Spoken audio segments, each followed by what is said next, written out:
Hello friends, welcome back to IMA Matrix. ഇന്നത്തെ ക്ലാസ്സിൽ നമ്മൾ നോക്കാൻ പോകുന്നത് ഇംഗ്ലീഷ് പ്രീവിയസ് ഇയർ ക്വസ്റ്റ്യൻസ് ആണ്. ഇതിൻ്റെ ഒരു ക്ലാസ് മുമ്പ് ചെയ്തിട്ടുണ്ടായിരുന്നു കഴിഞ്ഞ വീക്കിൽ. അപ്പം നല്ല റെസ്പോൺസ് ആയിരുന്നു അതിന് കിട്ടിയത്. അതുകൊണ്ട് തന്നെ നമ്മൾ English previous year questions discuss ചെയ്യുന്ന കൂടുതൽ ക്ലാസ്സുകൾ നമ്മുടെ ചാനലിൽ ആഡ് ചെയ്യുന്നതായിരിക്കും. എൻ്റെ പേര് ഇസ്മായിൽ കാലടി. നിങ്ങൾ കണ്ടുകൊണ്ടിരിക്കുന്നത് IMA Matrix.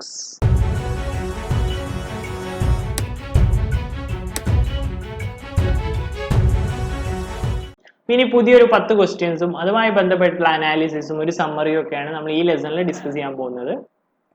അപ്പൊ ആദ്യത്തെ ക്വസ്റ്റ്യൻ ഇതാണ്.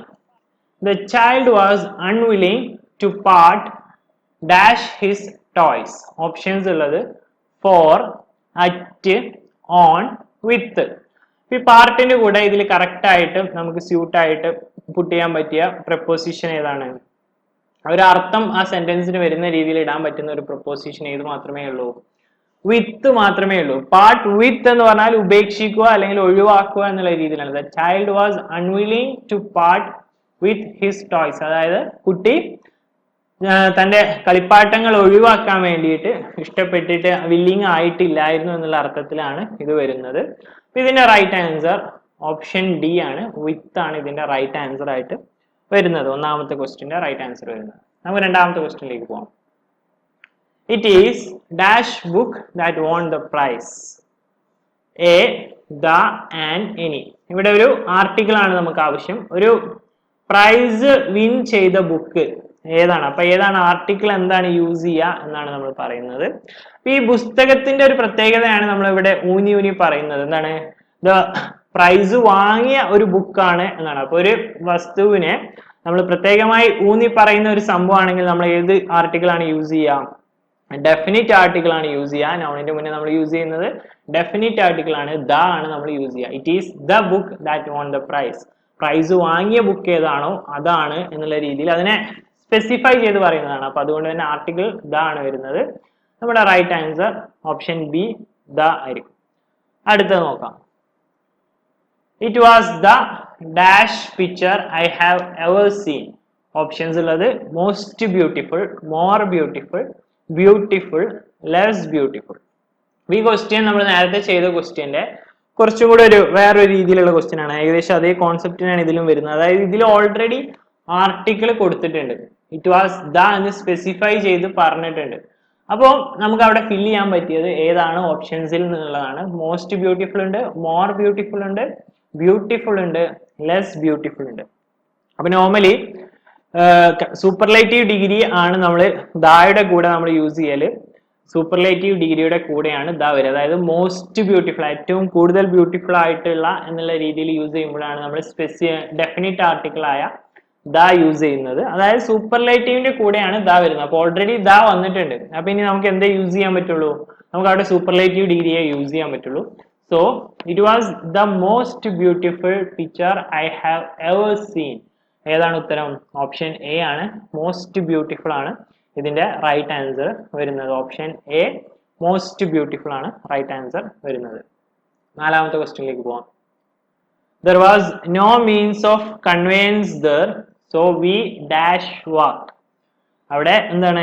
യാത്ര ചെയ്യാനുള്ള ഒരു വഴിയും ഇല്ലായിരുന്നു. സോ നമ്മൾ എന്ത് ചെയ്യണം എന്നാണ് നമ്മളോട് ചോദിച്ചിട്ടുള്ളത്. അവിടെ നമ്മൾ നിർബന്ധമായിട്ടും എന്ത് ചെയ്യണം എന്നുള്ള കാര്യത്തിലാണ്.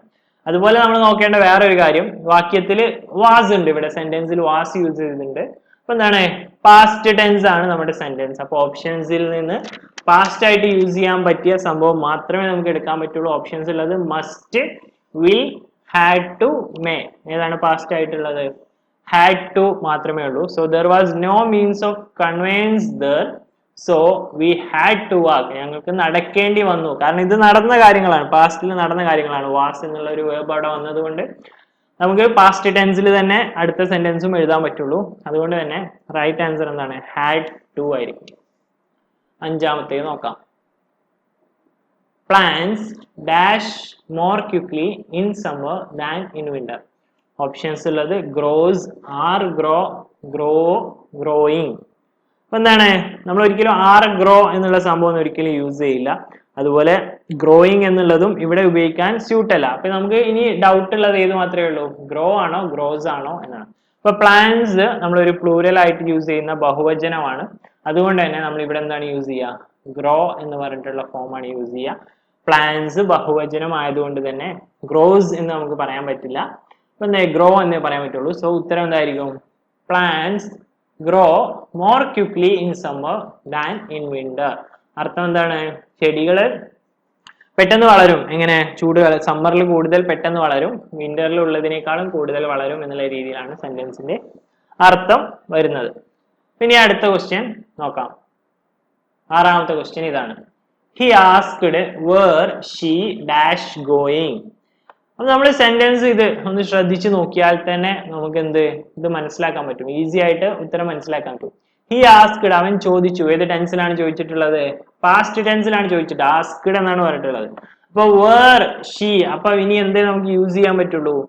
ഇനി നമുക്ക് അടുത്ത ക്രിയയും എന്തിലേ യൂസ് ചെയ്യാൻ പറ്റുള്ളൂ? പാസ്റ്റ് ടെൻസിൽ തന്നെ യൂസ് ചെയ്യാൻ പറ്റുള്ളൂ. അപ്പൊ ഓപ്ഷൻസ് നോക്കിയാൽ തന്നെ നമുക്ക് മനസ്സിലാവും. പാസ്റ്റ് ടെൻസിൽ ഇനി ഏത് മാത്രമേ ഉള്ളൂ? ഈസ്, പ്രസന്റ് ആണ്, വിൽ ബി, ഹാസ് ബീൻ. പാസ്റ്റിൽ ഏത് മാത്രമേ ഉള്ളൂ? ഓപ്ഷൻ ഡി, വാസ് മാത്രമേ ഉള്ളൂ. അപ്പൊ ഇതിന്റെ റൈറ്റ് ആൻസർ ഓപ്ഷൻ ഡി ആയിരിക്കും. എങ്ങനെ വരും ഉത്തരം? He asked me where she was going. അവൾ എങ്ങോട്ടാണ് പോകുന്നത് എന്ന് അവൻ ചോദിച്ചു എന്നാണ് അതിന്റെ അർത്ഥമായിട്ട് വരുന്നത്. അവിടെ യൂസ് ചെയ്ത ആ ടെൻസ് അത് ഏതാണെന്ന് ഐഡന്റിഫൈ ചെയ്തിട്ട് അതേ ടെൻസ് തന്നെ നമ്മൾ കണ്ടിന്യൂ ചെയ്യാണ്. ആ കണ്ടിന്യൂറ്റി കളയരുത്. പെട്ടെന്ന് നമുക്ക് പ്രസന്റ് ടെൻസിലേക്ക് മാറ്റാൻ പറ്റില്ല. ആ രീതിയിലാണ് അത് വന്നിട്ടുള്ളത്. അപ്പൊ അടുത്ത ഏഴാമത്തെ ക്വസ്റ്റ്യൻ നോക്കാം. മിസ്റ്റർ ജോൺ ഡാഷ് ഇൽ for 2 weeks. He is still in the hospital. അപ്പൊ എന്താണ് ഇത്? നമുക്കൊരു കാലാവധി തന്നിട്ടുണ്ട്. ജോണ് ഇവിടെ ഒരു 2 weeks പറഞ്ഞിട്ടുള്ള ഒരു കാലാവധി. ആ ഒരു ക്ലൂ യൂസ് ചെയ്തിട്ടാണ് നമ്മൾ ഇതിന്റെ ആൻസർ കണ്ടെത്തേണ്ടത്. അതായത് 2 week ആയിട്ട് ജോണ് ഹോസ്പിറ്റലിൽ ഉണ്ട് എന്നാണ്. അവിടെ 4 ഉണ്ട്, അതായത് കഴിഞ്ഞ 2 week ആയിട്ട് ഉണ്ട്. He still in the hospital, ഇപ്പോഴും ഹോസ്പിറ്റലിൽ തന്നെയാണ് ഉള്ളത് എന്ന് നമുക്ക് പറയാൻ പറ്റുള്ളൂ. അപ്പൊ ഇതിന്റെ എന്തായിരിക്കും? പ്രസന്റ് പെർഫെക്റ്റ് ടെൻസിലാണ് നമുക്ക് യൂസ് ചെയ്യാൻ പറ്റുള്ളൂ. കാരണം ഓൾറെഡി ഇപ്പോഴും ഉണ്ട്, കഴിഞ്ഞ 2 week ആയിട്ടും ഉണ്ട് എന്നുള്ള രീതിയിലാണ്. He still in the hospital ആണ്. ഇതിന് സ്യൂട്ട് ആയിട്ടുള്ളത് ഏത് മാത്രമേ ഉള്ളൂ? ഇപ്പോഴും ഉണ്ട് എന്നുള്ളത് കൊണ്ട് നമുക്ക് ഹാസ് ബീനെ യൂസ് ചെയ്യാൻ പറ്റുള്ളൂ. Mister John has been ill for 2 weeks. കഴിഞ്ഞ 2 ആഴ്ചയായിട്ട് എന്താണ്? വയ്യാതെ കിടപ്പിലാണ്, ഇപ്പോഴും ഹോസ്പിറ്റലിൽ ഉണ്ട്. അതുകൊണ്ടാണ് നമ്മൾ ഹാസ് ബീൻ യൂസ് ചെയ്യുന്നത്. അല്ലെങ്കിൽ ആ സ്റ്റിൽ എന്നുള്ള വേർഡ് ഇവിടെ വന്നതുകൊണ്ട് തന്നെ ഇപ്പോഴും കണ്ടിന്യൂ ചെയ്യുന്ന ഒരു ആക്ഷൻ ആണ്. അതുകൊണ്ട് പ്രസന്റ് പെർഫെക്റ്റ് ആണ് നമ്മൾ യൂസ് ചെയ്ത്. Mister John has been ill for 2 weeks. He still in the hospital. അടുത്ത നോക്കാം. He doesn't like geography. Question tag ആണ് വേണ്ടത്. Does he, do he, doesn't he, don't he. അപ്പൊ നമ്മൾ മുമ്പ് പറഞ്ഞിട്ടുണ്ടായിരുന്നു, ക്വസ്റ്റ്യൻ സെന്റൻസ് നമുക്ക് നെഗറ്റീവിലാണ് ഉള്ളതെങ്കിൽ ക്വസ്റ്റ്യൻ ടാഗ് പോസിറ്റീവ് ആയിരിക്കും. സെന്റൻസ് പോസിറ്റീവിലാണ് ഉള്ളതെങ്കിൽ ക്വസ്റ്റ്യൻ ടാഗ് നെഗറ്റീവ് ആയിരിക്കും. അപ്പൊ ഇവിടെ സെന്റൻസ് ഓൾറെഡി നെഗറ്റീവിലാണ് ഉള്ളത്. അവന് ജിയോഗ്രഫി ഇഷ്ടമല്ല എന്നാണ് പറഞ്ഞിട്ടുള്ളത്. അപ്പൊ ഇനി നമ്മുടെ ക്വസ്റ്റ്യൻ ടാഗ് പോസിറ്റീവിലായിരിക്കും. അപ്പൊ നെഗറ്റീവ് ആയിട്ടുള്ളത് ഇപ്പൊ തന്നെ ഒഴിവാക്കി കളയാം. ഡസിൻ ഹിയും ഡോണ്ട് ഹിയും ഒരിക്കലും ആവില്ല. പിന്നെ നമുക്ക് അവിടെ ഡു ആണോ ഡസ് ആണോ എന്നാണ് വരിക. ഹീന്റെ കൂടെ നമ്മൾ എന്താണ് യൂസ് ചെയ്യുക? ഹി സിംഗുലർ ആണ്, അതുകൊണ്ട് ഡസ് ആണ് യൂസ് ചെയ്യുക. സോ ഡസ് ഹി എന്നായിരിക്കും question. He doesn't like geography, does he, അവന് ഇഷ്ടമാണോ? അപ്പം ഇതിന്റെ right answer option A, does he ആയിരിക്കും റൈറ്റ് ആൻസർ വരുന്നത്. അടുത്ത 9ാമത്തെ ക്വസ്റ്റ്യനിലേക്ക് പോവാം. He advised me dash the army. അവൻ എന്നെ ഉപദേശിച്ചു. എന്തിന്? അവിടെ ജോയിൻ എന്നുള്ള വേർബാണ് വരുന്നത്. അതിന്റെ ഏത് ഫോം ആണ് എന്നാണ് മനസ്സിലാക്കേണ്ടത്. ഓപ്ഷൻസ് നോക്കാം. Joining, to join, join, to joining. നമ്മൾ ഇങ്ങനത്തെ, അതായത് അവിടെ ഒരു അഡ്വൈസ് എന്ന് പറഞ്ഞ ഒരു വേർബ് വന്നു. അപ്പൊ അഡ്വൈസ് വന്നാൽ അതിനുശേഷം നമ്മൾ അടുത്ത ഫോം യൂസ് ചെയ്യുമ്പോൾ ടു പ്ലസ് ഇൻഫിനിറ്റീവ് ഫോം ആണ് യൂസ് ചെയ്യുക. അതായത് 2 + ഇൻഫിനിറ്റീവ് ഫോം ഏതാണുള്ളത്? ടു ജോയിൻ ആണ് വരുന്നത്. അപ്പൊ ഇതിന്റെ റൂള് അഡ്വൈസ് എന്ന വെർബിന് ശേഷം നമ്മൾ 2 + ഫസ്റ്റ് ഫോം അല്ലെങ്കിൽ ഇൻഫിനിറ്റീവ് ഫോം ആണ് യൂസ് ചെയ്യുക. അപ്പോൾ right answer he advised me to join the army എന്നാണ്. ഓപ്ഷൻ ബി ആണ് ഇതിന്റെ റൈറ്റ് ആൻസർ നമുക്ക് കിട്ടുന്നത്. അപ്പൊ ഇനി ഈ ലെസണിലെ അവസാനത്തെ ക്വസ്റ്റ്യൻ നോക്കാം നമുക്ക്. The plain was crashed and the passengers dash. എന്താണ്? പ്ലെയിൻ തകർന്നു വീണു, പാസഞ്ചേഴ്സ് എല്ലാം മരിച്ചു എന്നുള്ള ഒരു അർത്ഥമാണ് നമുക്ക് വരേണ്ടത്. അപ്പൊ ഇവിടെ നമുക്ക് ചെറിയൊരു കൺഫ്യൂസിങ് 2 ഓപ്ഷൻസ് ഉണ്ട്. അതായത് ക്രാഷ്ഡ് എന്നുള്ളത് നമ്മൾ യൂസ് ചെയ്തത് പാസ്റ്റിൽ തന്നെയാണ്. അപ്പൊ നമുക്ക് ചെറിയൊരു പോസിബിലിറ്റി വരും, ഇത് പാസീവ് വോയിസ് ആണോ എന്നുള്ള ഒരു ഡൗട്ട് വരും. The plain was crashed and the passengers. അപ്പൊ പെറിഷ് എന്നുള്ള വാക്കിന്റെ അർത്ഥം നമുക്ക് കറക്റ്റ് ആയിട്ട് അറിയുമെങ്കിൽ എന്താണ് കുഴപ്പമില്ല, പിന്നെ നമുക്ക് ഈസി ആയിട്ട് കണ്ടെത്താൻ പറ്റും. പെറിഷ് എന്ന് പറഞ്ഞാൽ മരിക്കുക, മരിച്ചു ആ അർത്ഥത്തിലാണ് വരുന്നത്. അപ്പൊ അത് പിന്നെ പ്രത്യേകിച്ചും പാസീവിലാക്കിയിട്ട് ആക്കി എഴുതേണ്ട ആവശ്യമില്ല. So the plain was crashed and the passengers perish എന്ന് എഴുതിയാൽ മതി. വേർ പെറിഷ്ഡിന്റെ ആവശ്യം ഇല്ല. അപ്പൊ ഇതിന്റെ റൈറ്റ് ആൻസർ ഓപ്ഷൻ എ പെറിഷ്ഡ് ആയിരിക്കും. അപ്പൊ നമ്മള് ഈ ലെസണിൽ 10 ഇംഗ്ലീഷ് ക്വസ്റ്റ്യൻസ് ഡിസ്കസ് ചെയ്തു, അതുമായി ബന്ധപ്പെട്ടുള്ള പോയിന്റ്സ് പറഞ്ഞു. ഇനി അതിന്റെ ഒരു സമ്മറി എന്ന രീതിയിൽ ഈ ലെസണിൽ നമുക്ക് വന്ന ഇമ്പോർട്ടന്റ് പോയിന്റ്സ് ഏതൊക്കെയാണെന്ന് നോക്കാം. First, part with. അതാണ് നമ്മൾ ആദ്യം യൂസ് ചെയ്തത്. കുട്ടി ടോയുമായിട്ട് പാർട്ട് ചെയ്യാൻ, അതായത് ഉപേക്ഷിക്കാൻ തയ്യാറായില്ല എന്നായിരുന്നു. ഇപ്പൊ പാർട്ട് വിത്ത് എന്ന് പറഞ്ഞിട്ടുള്ള മൊത്തം വെർബിന്റെ അർത്ഥം, ഇതിന്റെ പ്രയോഗത്തിന്റെ അർത്ഥം ഉപേക്ഷിക്കുക എന്നാണ്. അതുപോലെ സൂപ്പർലേറ്റീവ് ഡിഗ്രിയുടെ കൂടെ നമ്മൾ ദ യൂസ് ചെയ്യും. നോർമൽ യൂസേജ് ആണ്, ഡെഫിനിറ്റ് ആർട്ടിക്കിൾ ആയ ദ ആണ് യൂസ് ചെയ്യുന്നത്. അതുപോലെ പ്ലാൻസ് പ്ലൂരൽ ആയിട്ട് നമ്മൾ യൂസ് ചെയ്യുന്ന വേർഡാണ്. പിന്നെ ഫോർ, സിൻസ് ഒക്കെ നമ്മുടെ സെന്റൻസിൽ ഉണ്ടെങ്കിൽ പ്രസന്റ് പെർഫെക്റ്റ് ആയിരിക്കും നമ്മുടെ ടെൻസ്. അതായത് ഇന്ന് വരെ, കഴിഞ്ഞ 2 ആഴ്ച വരെ, ഇന്നും എന്നുള്ള രീതിയിൽ, അപ് ടു നൗ, ഇപ്പോഴും നടന്നുകൊണ്ടിരിക്കുന്നു എന്നുള്ള അർത്ഥത്തിൽ നമ്മൾ യൂസ് ചെയ്യുന്നത് ഫോർ, സിൻസ് ഒക്കെയാണ്. അടുത്തത്, if sentence in positive, question tag negative. വളരെ സിമ്പിൾ ആയിട്ടുള്ള ഒരു കോൺസെപ്റ്റ് ആണ്. സെന്റൻസ് പോസിറ്റീവ് ആണെങ്കിൽ ക്വസ്റ്റ്യൻ ടാഗ് നെഗറ്റീവ് ആയിരിക്കും. ക്വസ്റ്റ്യൻ ടാഗ് നെഗറ്റീവ് ആണെങ്കിൽ, അല്ല, സെന്റൻസ് നെഗറ്റീവ് ആണെങ്കിൽ ക്വസ്റ്റ്യൻ ടാഗ് പോസിറ്റീവ് ആയിരിക്കും. നേരെ ഓപ്പോസിറ്റ് ആയിട്ടായിരിക്കും ഉണ്ടാവുക. അതുപോലെ after the verb advise, advise എന്ന വെർബിന് ശേഷം നമ്മൾ 2+ ഇൻഫിനിറ്റീവ് ഫോം ആണ് യൂസ് ചെയ്യുക. അതാണ് നമ്മൾ ഈ ടു ജോയിൻ ദ ആർമി എന്നാണ് ആ സെന്റൻസിൽ യൂസ് ചെയ്തത്. അതുപോലെ പെറിഷ് എന്ന വെർബിന്റെ അർത്ഥമായിട്ട് നമ്മൾ ഡൈസ് എന്നാണ് അർത്ഥം യൂസ് ചെയ്യുന്നത്. അപ്പൊ ഇതൊക്കെയാണ് നമ്മൾ ഈ ലെസണിൽ പഠിച്ച ഇമ്പോർട്ടന്റ് പോയിന്റ്സ്.